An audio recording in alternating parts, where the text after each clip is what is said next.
Welcome, everyone. Thank you for joining us this afternoon and for your overwhelming response to our parenting webinar series. I'm Bipasha Minocha, and I'm from the EtonHouse Brand and Communications team, and I will be your host for today's webinar as we talk about the language of kindness, how to nurture empathy in your toddler. Now, parenthood is perhaps the most important job in our lives, and yet we receive no professional training for it. We can fall back upon our knowledge of subject content to teach our children how to read, write, and do maths. But what about empathy and kindness? There is no manual for that. Today, as we launch our parenting webinar series, we will start with this very conversation. Now, before we begin, a few housekeeping rules. Please drop your questions in the chat and we will address them after the sharing. For those of you who have already sent us questions, we will be addressing them at the end of our sharing. Your camera and mics have been turned off, so you don't need to worry about it and can relax and enjoy the sharing. I'm joined today by our speakers from EtonHouse, Renee Sim and Denise Chio. It is our absolute pleasure to have you with us today. Renee is our Senior Curriculum Manager and was previously a principal at one of our EtonHouse preschools. She's also the mother to a toddler. Denise is part of our pedagogy team and a mom of 2 boys. Denise has also been in early childhood education for almost 17 years. Now, both speakers bring with them decades of professional expertise as educators, along with real life experiences as a parent. So you're in for a treat. Welcome, Renee and Denise. Thank you ever so much for joining us today.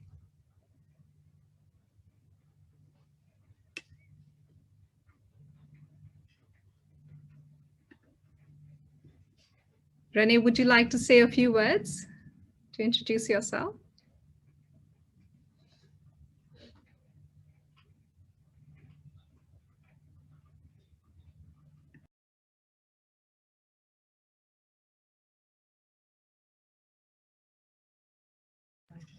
Denise, would you like to unmute yourself? There could be a technical problem at Renee's end. Could you unmute yourself and just say a few words? Hi, everyone. My name is Renee. Thank you, Bipasha, for the lovely and warm introduction. Sorry, there was a little bit of technical difficulty. I couldn't unmute myself. Really happy to be part of this panel today, sharing with everyone some tips of how you can raise an empathetic child. Looking forward to the conversations we're going to have later. Hi, everyone. Can you hear me? Hi, everyone. Yes, I'm so excited. Okay. Hi, everyone. I'm so excited to be part of this panel. I'm Denise. I work with the pedagogy team at EtonHouse. My role involves supporting the leadership teams and teachers across multiple EtonHouse preschools in Singapore. So as mentioned by Bipasha, I'm a mom to 2 boys aged 9 and 4. Brilliant. Thank you so much for joining us today. Now, diving straight into the first question, and we have plenty of questions today.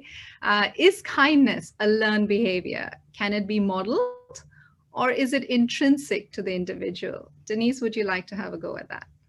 Sure. This is a good question, and I think it begs for us to discuss the age-old question of nature versus nurture. So are children born to be kind, or is this something that is taught? Or rather, in this case, caught? The reason why you are listening to this webinar could be you may have observed that your child has displayed kind behaviors, empathy towards people, animals, or even plants around them, and you would like to encourage it for it to be developed further. Or some of you may have seen some unkind behaviors surfacing in your child that is worrying for you as a parent or grandparent. To answer this question, indeed, some children are born to be more kind, more empathetic, and they feel deeply for the world around them, while others learn from people and situations around. So whatever it is, I think the world could do with a little bit more kindness. Yeah, touche, and Denise, absolutely. And I agree that every child is different. But I also believe that we are all born with inherent kindness that can be nurtured. So Renee, what are your thoughts on this?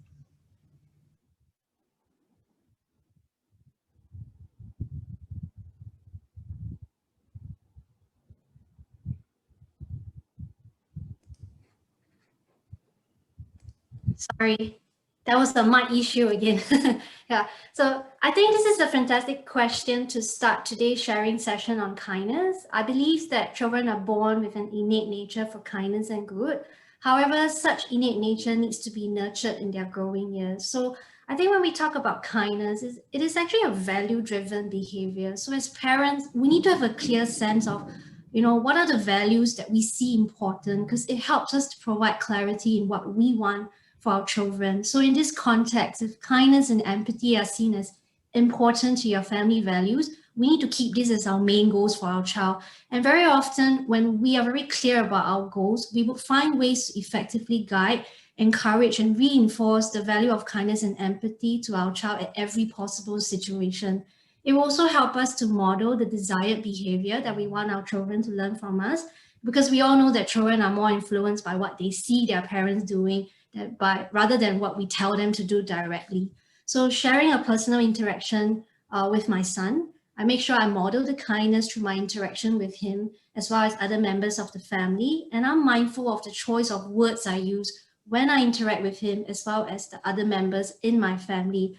I also draw his attention to how he can be kind to the creatures he meets in the nature park, because being kind is not just to the people around us, but also to the other living things around him as well. And he has picked up this behavior of saying hello to the creatures he encountered in the nature, and he will even caution others to watch where they step when he spots ants crawling on the ground. Denise, would you like to add something?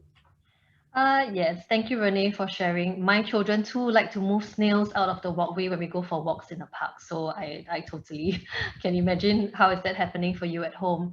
I think besides valuing kindness in the family based on our interactions with people around, I would also like to point out a seemingly harmless behavior that every family engages in. It is also something that I'm guilty of, which is teasing. As a family, we love making fun of each other and laughing together. And that's one of the ways we bond.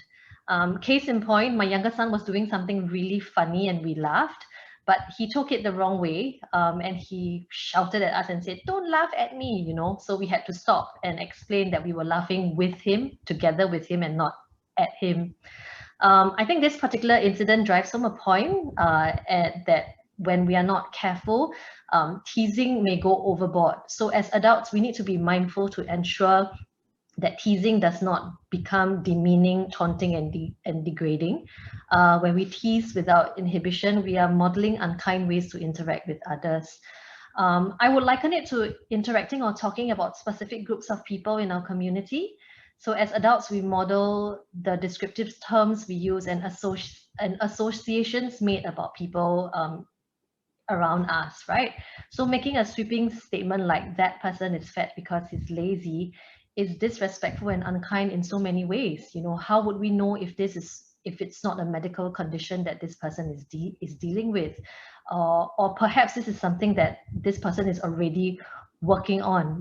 You can imagine how larger issues such as racism and gender inequality can surface if adults around the child make sweeping statements such as these. So as adults in our children's lives, we need to be more mindful about what we say around our children, no matter how young they are. Yeah, absolutely. And especially living in such a multiracial and international community as Singapore, it's important to break these stereotypes from a very young age. So absolutely essential to be mindful of that. The next question, we're going to shift gears a little bit. The next question dwells a little bit on child development. And it's important to understand that and to have it as a base for parents to understand the development of empathy or the nurturing of empathy in young children. So my question to Renee is, at what stage do children start to display empathy, and what are some of the milestones attached to this developmental stage in young children?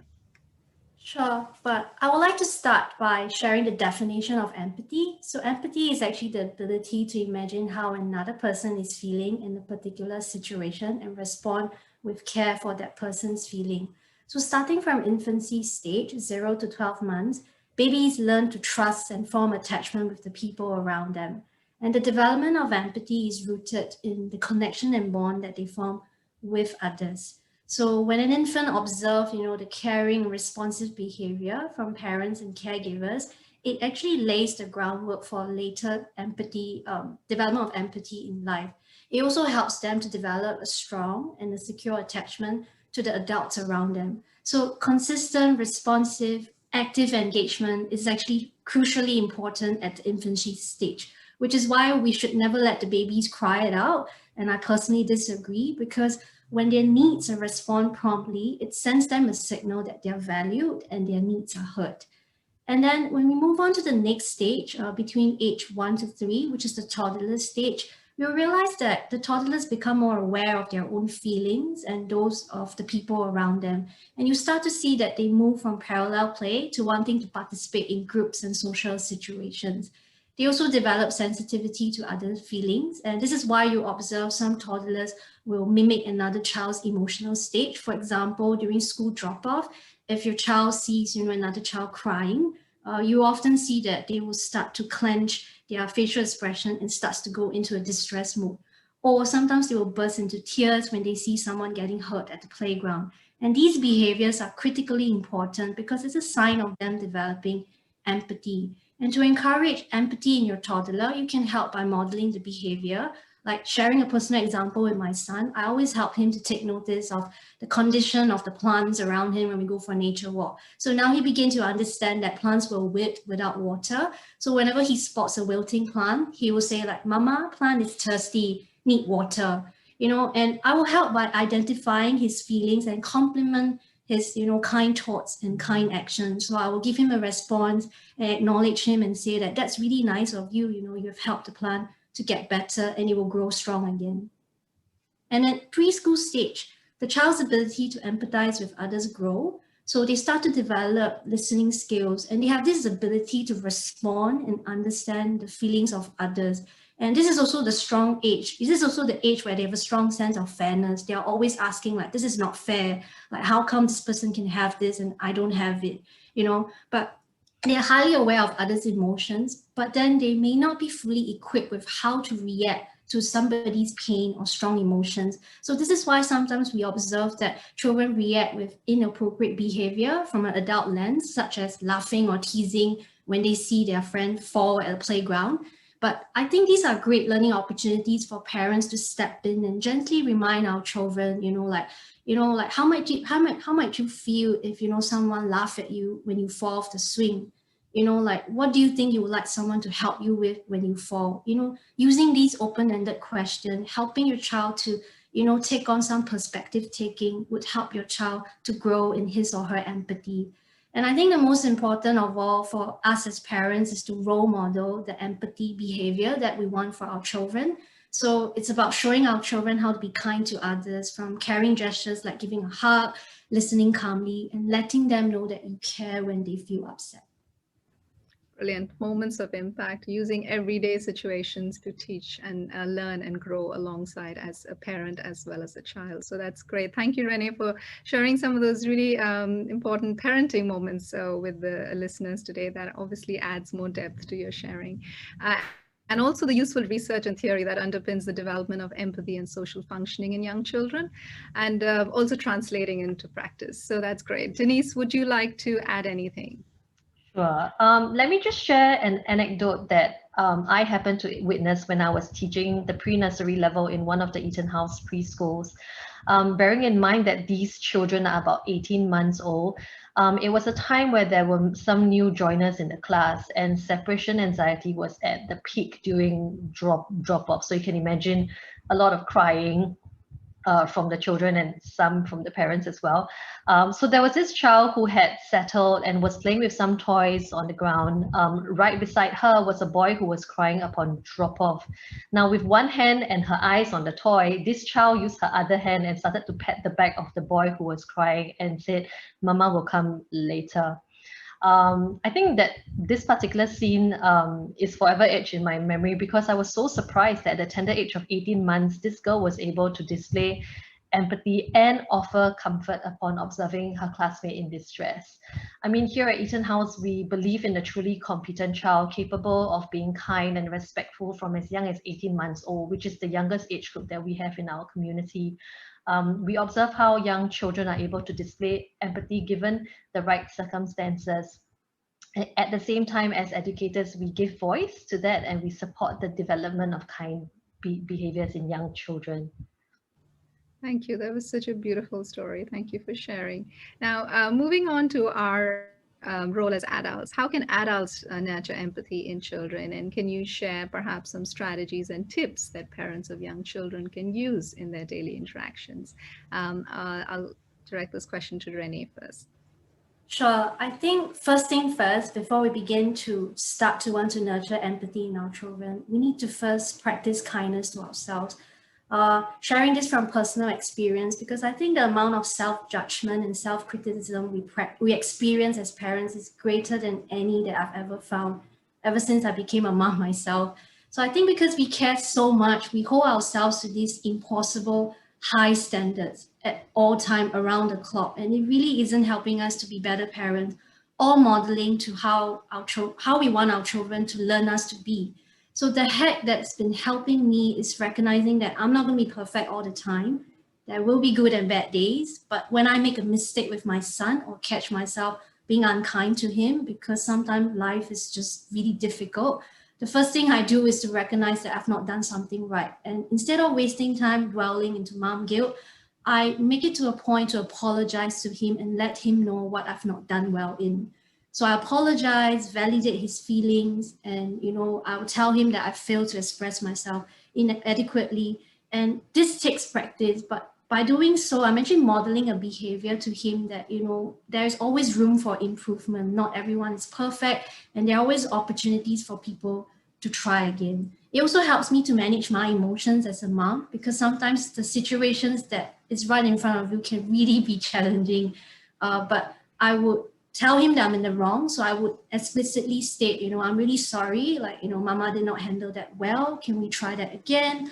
Or I'm sorry that I made you sad or angry. Mama was not using my kind words. So he now understands that, there are times that I will not be perfect. Yeah. And I think young children learn best by experience. So as parents, the best way to approach nurturing empathy is to address the problem behavior when it happened in real time. And our children are more likely to remember what to do and will replicate that same behavior the next time it comes up. Thank you, Renee. Denise? Thank you, Renee, for sharing that we need to start by being kind to ourselves, because I do need that reminder every day, not once in a while, but daily. Okay, let's talk about infants first. Infants are observing their environment and the people around them the moment that they are born. So I think it's important as adults in the environment to give voice and articulate kind actions and thoughts by thanking the parties involved. That's a great way for very young children to learn that kindness begets a positive response and makes people feel generally good, right? So if you are interacting with your infant or in a social setting with grandma, for example, you can say, "Wow, grandma read so many books to you. Thank you, grandma. I enjoy all of them." So articulating how the infant who is unable to speak can thank his grandma for reading a lot of books to him. For toddlers, I think it's important to explicitly articulate the emotions of others in various contexts and how actions have a consequence on others. So for example, when our child is witnessing someone else having a difficult time outside, which is presenting itself as a meltdown, which we have all seen before, you can say, "Oh, that boy must be feeling very upset because his toy was taken away. He is not given that candy," something along those lines. Right? So what we are essentially doing is giving that emotion a label and citing possible reasons for it. And if your child is older, be in conversation with your child about how we can help the boy to feel better. So perhaps he needs a hug from his mummy, or you could offer him a snack to feel better. If your child's at the preschooler stage, where they are starting to express themselves by articulating, their thoughts, their ideas, and their feelings, catch your child doing acts of kindness and thank them for it. I think as parents, we are wired to catch them doing wrong, and then we quickly jump in and we want to correct that bad behavior. But I think catching them doing right is so important. You can say something simple like, oh, I saw you placing Papa's shoes in the cabinet without being told. Thank you for doing that. Because I think we need to know that children thrive in a warm and an encouraging environment where they are praised for their efforts, no matter how big and small.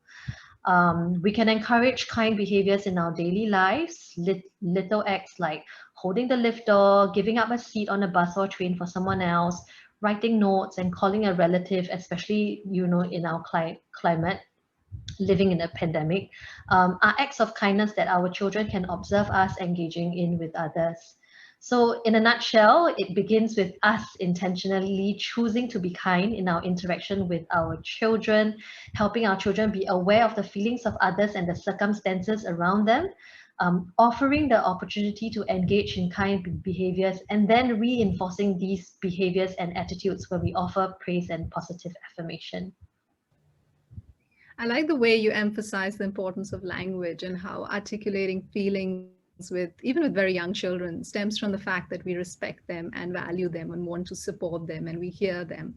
It also aligns beautifully, I think, with respectful parenting. You spoke about that in another webinar recently, treating children the way we'd like to be treated ourselves. Now, circling back to the topic of today's sharing and the exact language that we use, which is the language of kindness, how important is language when it comes to nurturing empathy? Renee? I think the context of language here refers to how feelings, thoughts, and intentions are being expressed and received. I think before we begin to teach, our children language of kindness, as parents, it's important for us to acknowledge and validate their feelings first. So sharing a personal experience, my son is at a toddler age, and it's probably, I won't say one of the most, but at least for me right now in this zone is one of the most challenging stage ever. He's at the stage of wanting to assert his autonomy and independence over the task he wants to do. It's almost impossible to stop him from wanting to do something once he's set his eye on it.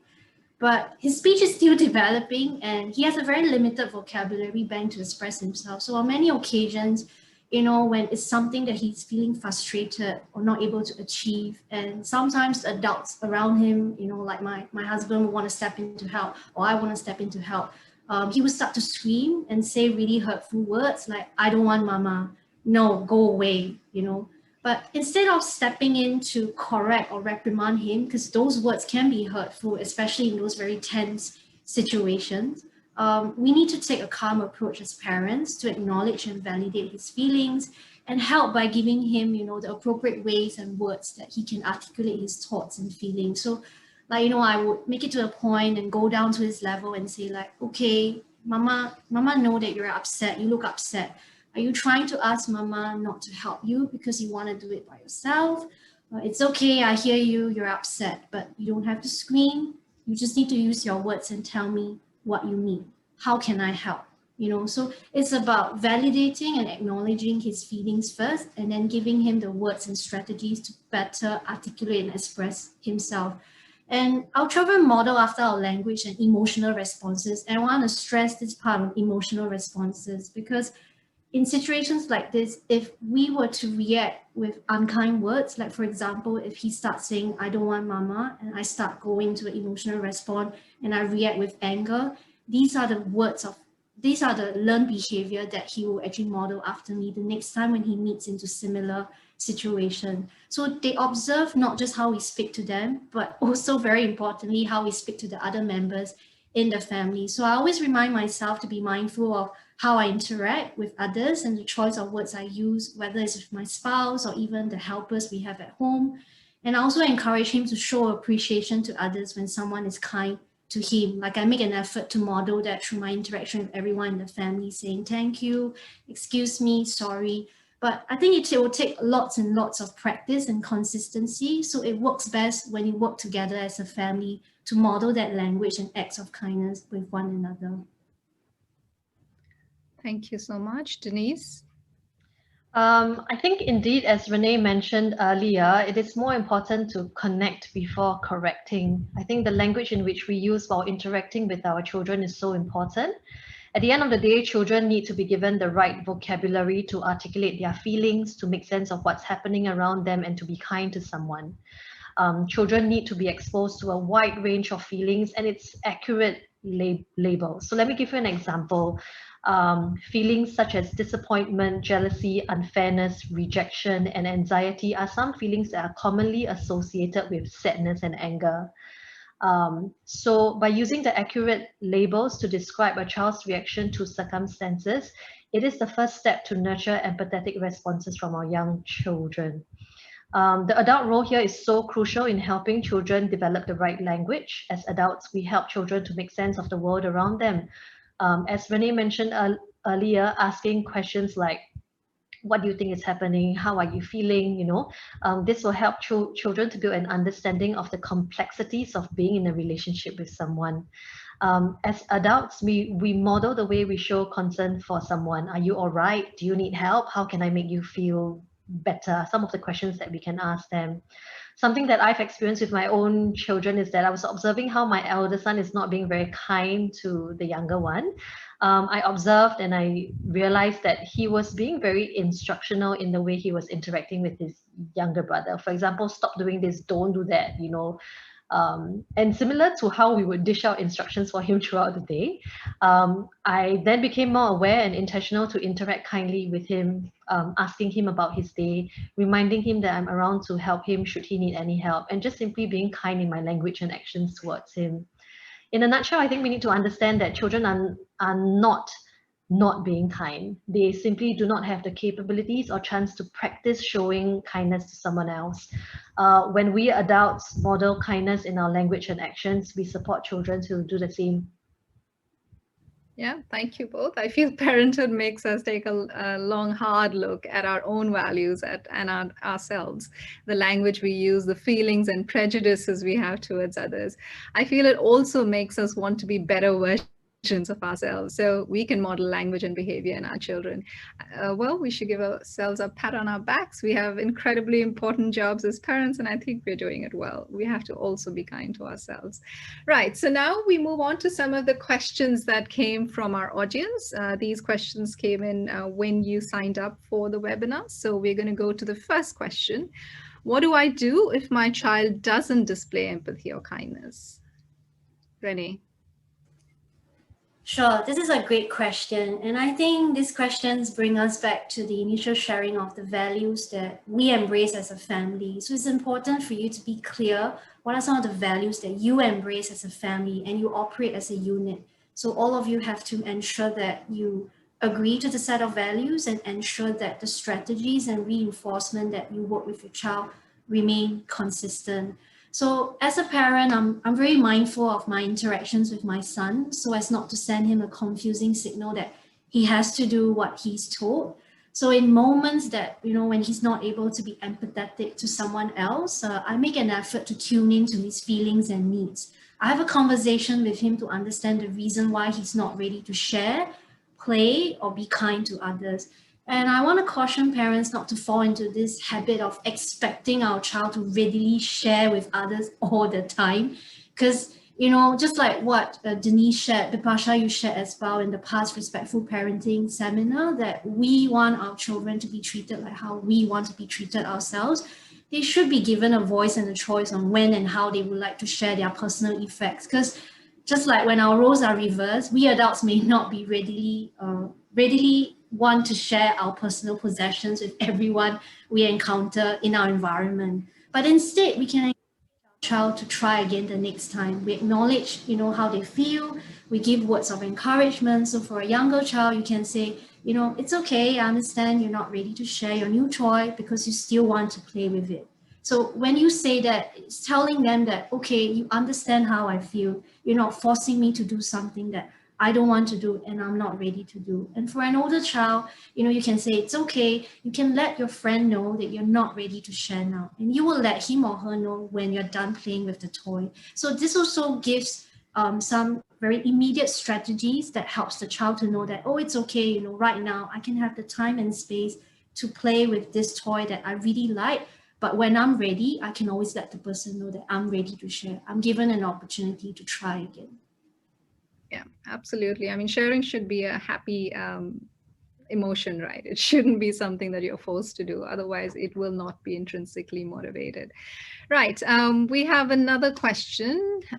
Also, if anyone in the audience would like to drop us a question that we can address live with our speakers today, please feel free to access the chat function on Zoom and just drop us a question.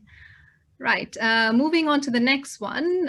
What are your suggestions when the child is at the receiving end of unkind behavior, and by an adult or his or her friends? And how do we encourage empathy without our child being taken advantage of? Back to you, Renee. Sure. I think these are great learning opportunities for our child to learn how to problem solve and develop conflict resolution skills, because these are life skills that they need to journey through their life. And the approach I take with my son is step back, observe, and offer suggestions. But sometimes it can seem a bit cruel, like my husband say, because he would say things like, he's just a child, like, is the expectation too much to ask from a 2.5-year-old? But I think it's important for us, to use these day-to-day situations to help our children to learn problem-solving skills, because sometimes when we step in too quickly to problem solve for them, it actually takes away the learning opportunity and their ability to actually demonstrate, things that we've taught them. So there was this particular incident that took place at Jacob Bella Children's Garden that I brought my son to. There was this new water play feature that was just introduced recently. So he was very excited. He brought his whole new set of water play toys, wanting to play over there. And there was this other boy that was much older than him that deliberately actually took his toy away from him, grabbed it from his hand, and ran to the other side. So I stood behind him to observe his reaction. True enough, he was staring blankly with his fist clenched, looking very angry, but not knowing how to respond. So I actually went forward and asked him, like, are you upset? And he said yes. And I asked him, do you want your toy back? And he said yes. And so I encouraged him, to go up to the boy and say, if you want your toy back, you need to go to the boy and ask him, can I have my toy back? Which he did. And soon enough, when he did, it got the attention of the boy's mom, and she came in and helped, to encourage her son to return the toy.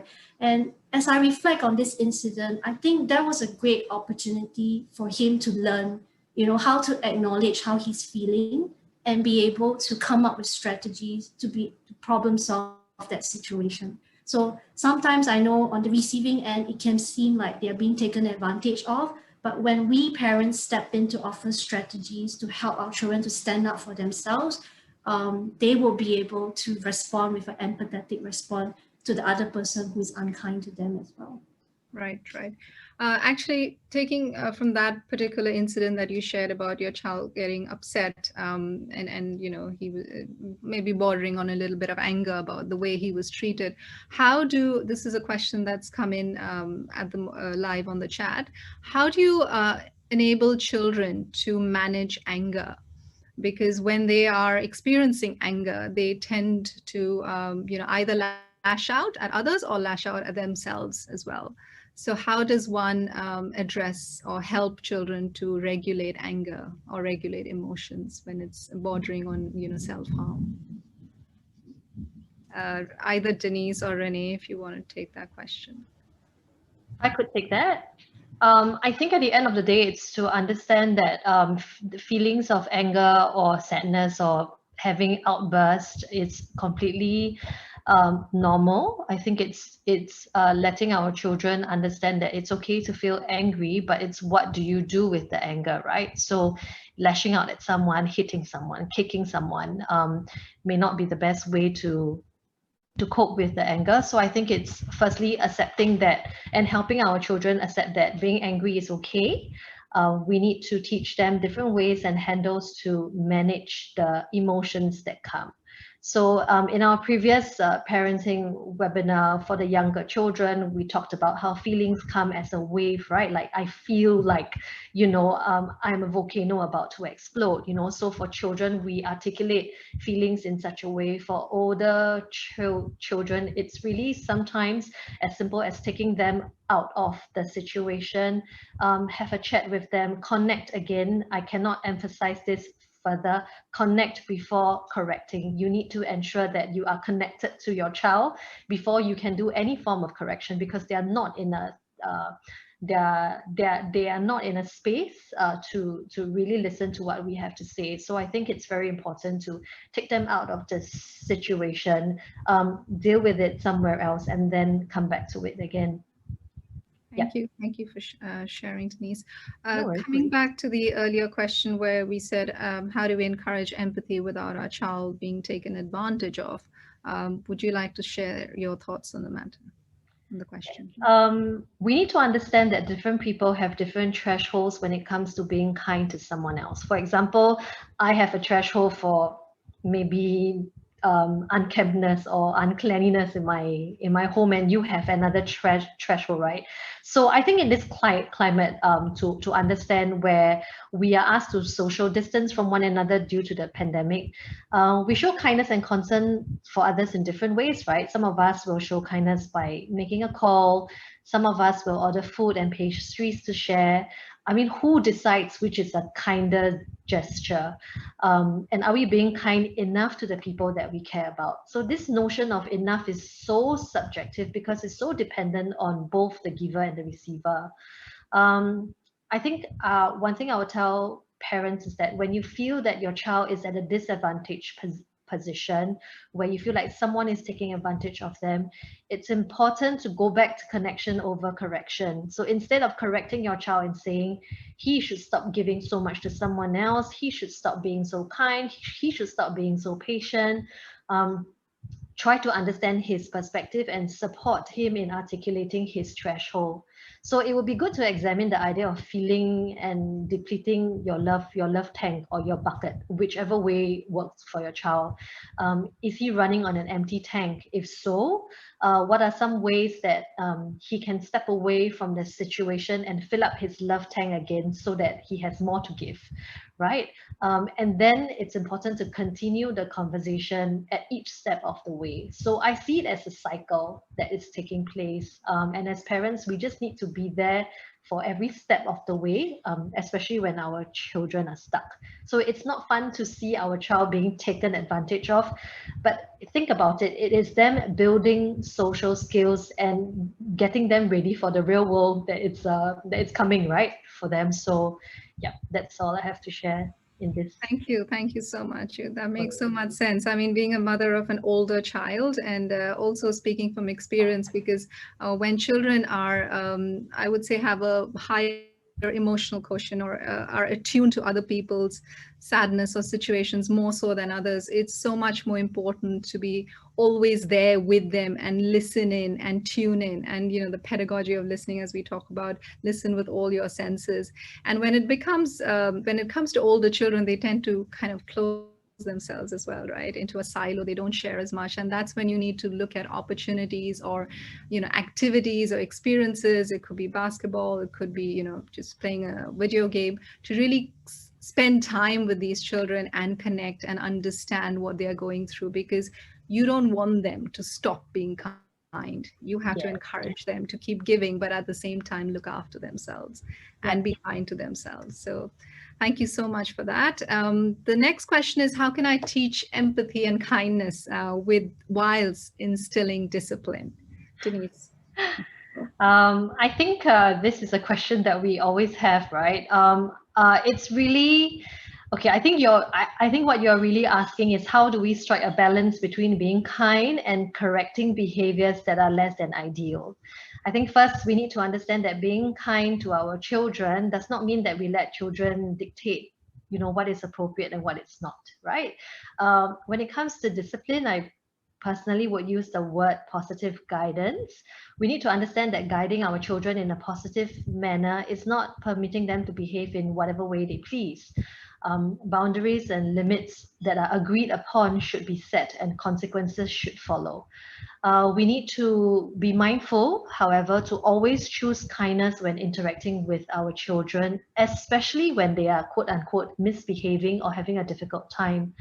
It starts with us listening to our children, as mentioned by Renee earlier, validating their feelings so they feel heard and valued. And when the emotions and the outbursts and the meltdowns have settled down, we can relook at communicating our expectations with them by setting the boundaries and limits as mentioned earlier. So this way, what happens is that kindness is seen as reciprocal, right? We were kind to listen to them first, and then now it encourages them to listen to what you have to say. Renee, would you like to say anything on that? Sure. I think this question is related to the different parenting styles that we all have. And I think as parents, we're always caught in this tension between giving our children too many choices versus helping them to understand the expectations that we have for them. So I think this is the difference between permissive and respectful parenting, like what Denise shared earlier. It's about establishing the right boundaries and limits with our child and ensuring that it's effectively communicated to them so that they are aware of these boundaries and limits that we have for them. And I also want to add on a little bit that sometimes the choices that we give as parents needs to be carefully thought through. For example, you don't want to provide choices that are too open-ended, that does not help to set yourself up for success in getting your child to follow through a routine. So for instance, when your child wants to linger at the playground for longer periods of time, but it's time to head home for dinner, you want to establish a boundary with your child, reminding them that, okay, you can have 5 more minutes, but when 5 minutes is up, we'll pack and leave for home. And again, I also want to caution parents here because I myself tend to slip into this habit of not honoring my words. When we say 5 minutes, the rule is 5 minutes because our children are great observers and they learn through our actions. So if 5 minutes is the limit that we've set, we have to honor it, because the minute when our words and our actions are not consistent, is actually us breaking the boundaries and limits that we've set for our child. So it's also sending them a signal that they can have a way to wiggle out of that boundary and limit and expectation that we've set for them. You know, and the more important value here is that when we say something to our child and if we don't honor it, it means that we're not giving weight to the words that we say. And as you can see, it will affect the future conversations that we're going to have with our child across many situations. But, you know, sometimes I know it's really difficult because for a toddler, when they don't get what they want, they will spiral down into this huge meltdown and tantrum. And even if that is so, we have to stick to the boundaries and limits that we have set. So 5 minutes is up, we'll have to go. But perhaps we can create fun ways, you know, for our child to move on with what is expected for them. Like example, hey, you know, maybe let's race back and see who's the fastest and we get an extra, I don't know, chicken wing or something, you know. So it does help to create fun ways and helps the child to move on and know that, you know, what's expected of them. Yeah, I can't agree more. Being a mother of a teenager, if you are not consistent, it comes to bite you, you know, eventually. So it has to be, a consistency is pretty much what you have to intrinsically build into your system, especially when it comes to shared agreements. So another question that has come up in the chat is, and it kind of stems from this particular incident that you talked about, Denise, about your child being given a certain amount of time in the playground. What about digital devices? Because that's something that is an issue that, you know, I wouldn't say an issue, but it is something that's pretty ubiquitous in our lives. Everyone's using it. We are using it. We are guilty of constantly being on our devices. So how does one, you know, instill a level of, I wouldn't say discipline, but I would say positive guidance around the use of digital devices? What are your thoughts, and what do you do with your toddler? Sorry, I just want to clarify. So the question is more of discipline to myself using devices in front of my child, or both. Okay. And more, let's not use the word discipline. How do we create, positive sort of circumstances where we model the right behavior? Yeah. Sure. So maybe I'll talk about myself first. The agreement that I set in my family, and I make sure my spouse agree to it as well, is that when we're with our child, our devices are down. And if we really need to get onto our devices for any emergency cases or for work or for personal matters, we make sure we step away and we let the other person know and our son know that, mama or papa needs to step away. There's something I need to do on my phone. So he knows that we're stepping away to get something done, but we'll return. But there's no way that when we are, let's say, for instance, sharing a book with him or play or engage in a pretend play scenario with him, that we will be on our devices. So it definitely takes a lot of practice, because now, especially when work from home is the default mode, I think it's going to get more and more challenging because we're going to be on our devices all the time.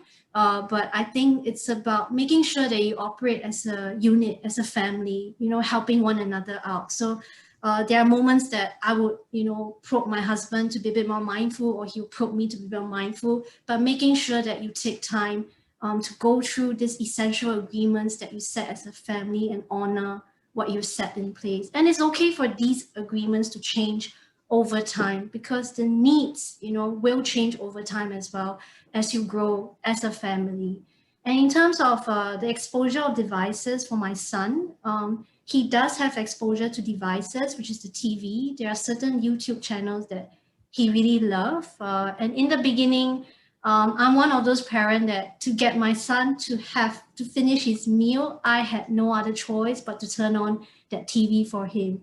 And it's okay, because at that very moment, to me, I actually asked myself a really critical question. Was the focus on me not wanting to expose him to the TV, or was it more important to ensure that he is eating well enough? Because it came to a stage when he was about 1.5 that he was really not eating, and chasing him around the house and feeding him is just not going to work, because we know that research shows that that's actually really bad for a child's growing body. But over time, as I introduced the TV to him, I reduced the blocks of time. So now he knows, it's only towards the end of the meal we would turn on the TV. At the beginning, he's expected to actually feed himself, because he's about 2.5 now. He has the ability to feed himself independently. So he knows, and he's really good at it. I don't know how he can tell. It's always at almost the last few mouths of his rice, his dinner, usually, he would say, "Mama, turn on TV." So he would demand for it, and he knows. And because it's an agreement that we've set, so we've honored it. And usually it's between the exposure of about 5 to 6 minutes, and then we will proceed upstairs to head on with our evening routine for wind down time. Brilliant. So he's the timekeeper. He has that within himself to know when the TV needs to turn on. So going back to that point you made about consistency, how important is consistency of parenting styles between spouses? Oh, that's a tough question. It's absolutely essential, because really, to be in a real life situation, having alignment of parenting style is not always possible. It's utopian, but it's not always possible. So is that something that is a constant sort of dialogue that has to happen between mom and dad, so that there's consistency in the way the interactions happen in the home environment? Yes, of course. And my husband is extremely critical on me on this, because he sees me as a child development expert here. So sometimes he will give a list of questions that sometimes it's impossible for me to answer at one go. But I would say ongoing communication, honest communication is important, because we need to remember here, I think this brings back to the initial sharing that I started today about the values you embrace as a family. And you must remember that each of us are driven by a different set of values. But when it comes to us setting expectations for our child, it's important for us to iron these out. And like what I shared earlier, it's okay for these things to change over time. Strategies can be refined over time because of the growing needs of your child. And when something doesn't work, you acknowledge it, and then you try to find alternatives to make it work again. So it's a constant learning journey, and I'm sure Denise will agree because she has more extensive years of experience compared to me. I'm only in my 2.5 year as a mom, but I think the honest, open channels of communication is important. And I think it's not just between spouse. I think, like, for myself, I live in a multi-generation family, so I have my parents living in with me. So the communication that we have with grandparents are also important, so that now, for Nathan's grandparents, they understand that when I'm in the moment of wanting to reinforce certain behavior or teaching him something, they would step away and not intervene, because that will disrupt that whole experience of me wanting to reinforce certain behaviors in my child. Yeah, makes sense. Denise, do you want to add anything? Yep, I think it's not so much about adopting what kind of parenting style when it comes to parenting with someone else. So for Renee and I, is with our husbands, and I do live in a multi-generational home as well. So we have many cooks, in who is trying to cook the soup, right? So I think at the end of the day, it boils down back to communication with each other, and it's okay to disagree. I always tell my friends and the people around, let your children watch how you fight, and fight fair, fight respectfully.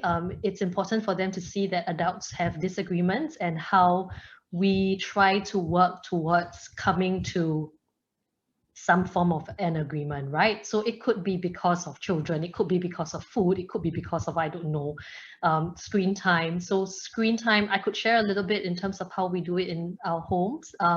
So for us, we have no screen time, strictly no screen time from Mondays to Fridays. They only get it on Saturdays and Sundays. That's something that has been agreed upon and communicated with the children. Sometimes during public holidays they do get it as well, but my son will ask me, is today a public holiday? The 4-year-old will ask, can I watch TV? And the older one has learned to nudge the younger one and ask, and to come and ask us for permission if the TV can be switched on. So again, boundaries and limits are already agreed upon with and communicated to the children, and they are clearly able to articulate it. You come to my house and you ask them, when can you watch TV? They are able to tell you when. But then at the same time, we don't want to say that we only work in the boundary. It can be negotiated. So for example, if it's a public holiday, you get another half an hour of TV or something along those lines. So we want to keep it open for our children to question as well. But I've already finished my work. I've already done this. I've already done my chores. Why can't I watch TV? We want to give them the space and the time to question some of the, some of the decisions that we make in our household. So I think for older children, setting boundaries and limits is very, very important, but also give them space and opportunity to question. And if they do offer a good suggestion to me, as a parent, I will be very willing to offer it to them. Yeah, but they have to put up a very good argument to be able to watch TV. So to be lawyers from the get-go, yeah? Yes. So basically, yes, you cannot be a bad cop. It cannot be a bad cop, good cop situation, yeah, especially amongst parents and spouses. So, and it becomes increasingly harder with families where the parents are not, are single parent families, for example, and then the children are spending time in both households, or when they are, as you mentioned, they go to their grandparents' home and there could be a different set of rules. So it's absolutely essential to have those shared agreements and understandings. And at the end of the day, this is for your child. It is ensuring that they are respected, they understand how to respect others, and therefore they self-regulate themselves and are in a position to manage their time and their emotions well. So it's, at the end of the day, the benefit of the child, and the child is at the center of all decision making. I think that's very important. And yeah, some of the questions that have come are also parents grappling with the situation. What if it's a single parent household? and what happens when the child goes and visits the other parent, and there could be an inconsistency in the way the communication comes across or the interactions happen. So yeah, it's important for everyone to understand that this is for the child, and therefore have those shared agreements, write it down if possible, so that everybody is on the same track, on the same page. Brilliant. So moving on to the next question, and this is probably the last, looking at how much time we have left. This came from a parent as well. My toddler is having difficulty with emotional regulation, and I'm unsure if learning empathy would be a struggle as he is at his peak of the egocentric stage. Renee? I'll take that because I have one at home. So I think, yes, they are at the egocentric stage because, like what I've shared earlier, it's the stage where they are learning to be more aware about how they're feeling. They want to be independent. They want to assert their autonomy. They don't want to just be doing what they were told to do. So I've learned through personal experience that diffusing a toddler power struggle was actually less about getting him to do what I say, but it was more about finding ways to listen and communicate effectively with each other. So it's about showing empathy to our child and the ability to put ourselves in our child's shoes, because if we want to raise our child to be truly empathetic one, asking them to put themselves in other shoes, what is the best way to do it is for us to model it. So sharing one personal experience of power struggle in my toddler, it's always the bath time at the end of the day. It's a struggle for us for a really long time, I would say for 3 months. So my husband and I, we ran out of ideas despite multiple efforts of persuading him, coaxing him, buying all sorts of fantastic bath toys to get him to go in to take his shower. We always end up with a fight. So one day I got really tired because I came back from not a really good day at work. Came back, I got tired. I don't want to put up a fight with him. I just sat beside him and observed what was really stopping him from going into the bathroom. It then actually dawned on me that I've actually never, stopped to understand and learn about his preference on how he would like to go about with his routine. And I've always been the one making all the decisions of how and when things should be done, because in the essence of pressure of time, I begin to see the situation from his perspective, that he's not trying to be defiant or challenging us in a sense, but it was more because he knows that right after shower, he'll be taken right up to his bedroom. It means it's bedtime. It means it's the end of the day for him. And all he wanted was to be given some more time to play with his toys, to spend more quality time with my husband and I, sharing a book, sharing a song, playing with us. So the minute when I realized and I listened to his perspective and was able to understand his situation, how he was feeling, I shifted gear and it changed the way I communicated with him. So happy to say, after that 3 months of fight, shower time is no longer a struggle, because now he knows that he's being understood. And this goes back to what Denise has been stressing over and over again, is that our children needs to be heard. Only when they are heard, this relationship is reciprocal. So when he knows that I'm on his side, his feelings and needs are validated and acknowledged, he's going to be more willing to cooperate with what he needs to do. So now he knows he'll get the extra 15 minutes of play activity before we take him upstairs, after his shower.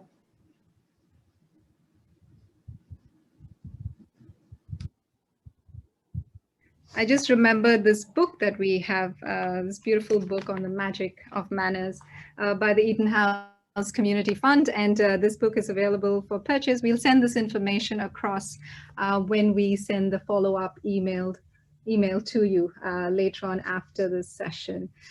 Right, so that's, I guess, unfortunately, that's all we have time for, I'm afraid. Apologies, we couldn't get to all of your questions. I hope we were able to get to most of them. A huge thank you to Denise and Renee for that generous and very insightful sharing. We will, of course, be sending you the recording on email if you'd like to listen to it later or share it with your friends. We also have loads of information in our parenting section on parenting.etonhouse.edu.sg if you want to access some of our ebooks, guides, podcasts, etc. And as I mentioned, the book as well, it's outstanding. Do have a look at it. And if you're interested, you can always buy a copy. But before we go, I hope to see you for the upcoming June webinar on creating safe environments for children, We will be joined by Dr. Diana Lin, specialist pediatrician from the Urgent Care Clinic and visiting consultant at NUH. Please do send us your questions so we can address them during the talk. And thank you so much for joining us, and we will see you in June. Till then, take care, stay safe, and happy parenting. Thank you very much.